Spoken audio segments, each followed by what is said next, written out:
Se tardaron casi 4 años, pero finalmente Billy Batson, Freddie Freeman y el resto de la familia Shazam ha vuelto para su secuela. Es por ello que, aprovechando estas fechas, quise hacer un video contando el chisme sobre un personaje que realmente es Shazam 2. Así que quédense para conocer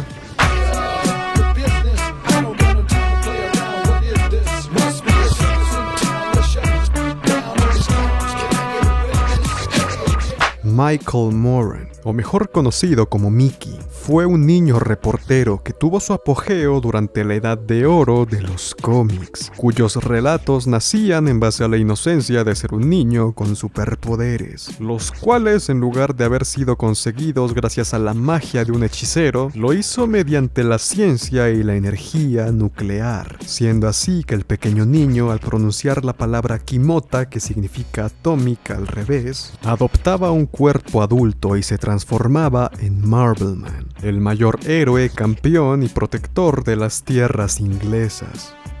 Y pues este personaje tiene un origen bastante curioso, ya que resulta que la empresa Fawcett Comics había sido la creadora original de Shazam, o también conocido como el Capitán Marvel, por esas fechas. Pero debido a una disputa legal con DC debido a su parecido con Superman, estos recurrieron a la creación de Marbleman, quien se distanciaba mucho más del Hombre de Acero y quien en pocas palabras fue un sustituto a Shazam que con los años fue enterrado y olvidado por décadas, ya que eventualmente Fawcett pudo volver a publicar al Capitán Marvel, olvidándose así del pequeño Mickey Moran durante muchísimos años.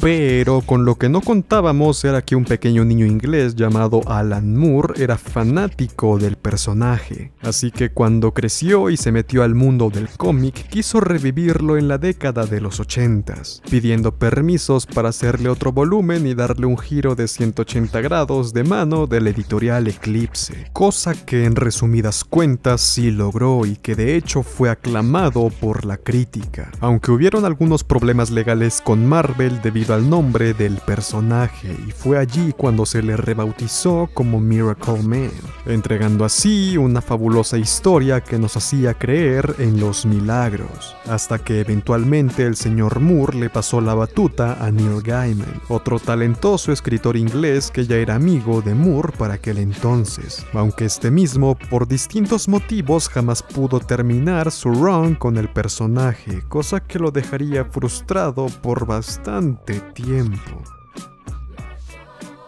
Es aquí cuando entramos a la década de los 90s. Marvel y DC pagaban pésimo a sus escritores durante estas fechas. No les dejaban llevarse sus personajes consigo y encima la industria estaba medianamente monopolizada por estos dos titanes, haciendo que el creador de Venom, Todd McFarlane, fundara Image Comics, una editorial donde crearía su obra magna Spawn, y un lugar que supuestamente dejaría a los creadores llevarse sus personajes y demás beneficios que otros titanes no les brindaban.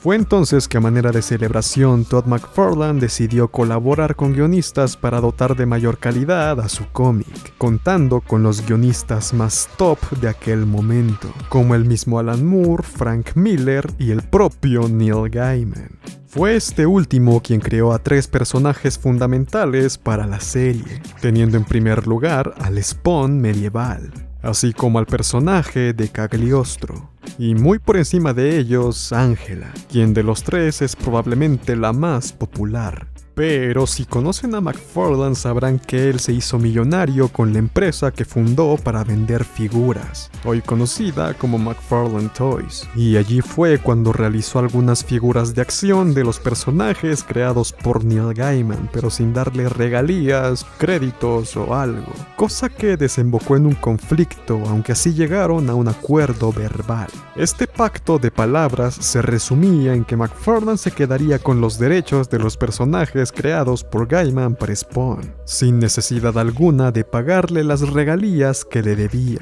Pero a cambio, este le cedería a Neil Gaiman los derechos de Miracle Man, pues sorprendentemente había comprado los derechos de la editorial Eclipse, dándole la oportunidad a Neil Gaiman de que este podría concluir su historia, pero ahora como propietario intelectual del personaje. Trato sumamente jugoso y que Neil Gaiman aceptó, pero que Todd McFarlane no cumpliría, y de hecho eventualmente anunciaría que Miracle Man compartiría universo con Spawn y saldría en sus cómics, atando al personaje al mismo Todd McFarlane en lugar de ceder los derechos como había prometido.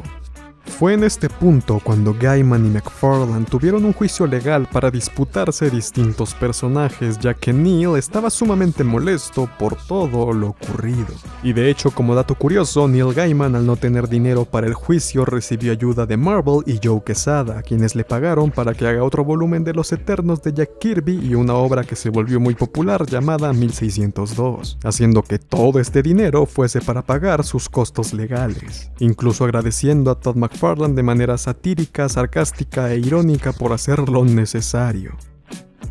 Pero eventualmente se hizo una extensa investigación y resultó que McFarlane se había equivocado y realmente nunca tuvo los derechos de Miracle Man, pues lo que había comprado eran los derechos de distribución, mientras que los de producción legalmente seguían con el creador original del personaje, Mick Angelo, quien muy graciosamente fue convocado y antes de fallecer decidió venderle los derechos del personaje a Marvel Comics. Entonces, al final del juicio, Todd McFarlane perdió y Neil Gaiman se quedó con el personaje de Angela, quien, muy parecido a Mick Angelo, decidió venderle el personaje a Marvel, ya que realmente la creó más que nada por su trabajo, y verdaderamente no quería tener en su propiedad intelectual a un personaje que le recordara toda esta monumental disputa legal, que en pocas palabras quería que lo tuviera quien sea menos McFarlane. Y así llegamos al día de hoy, en que actualmente Angela o Angela está muerta dentro del mundo de Spawn, pero que es pariente de Thor dentro del mundo Marvel, que de hecho, en mi opinión personal, allí sí Marvel arruinó al personaje, pero ese es tema para otro video. Y Miracle Man o Mickey Moran finalmente está siendo introducido al multiverso de cómics de mano de Neil Gaiman con la editorial Rojiza, quien después de literalmente décadas finalmente puede concluir su historia con el personaje, enseñándonos que los milagros existen y van de la mano con el hombre.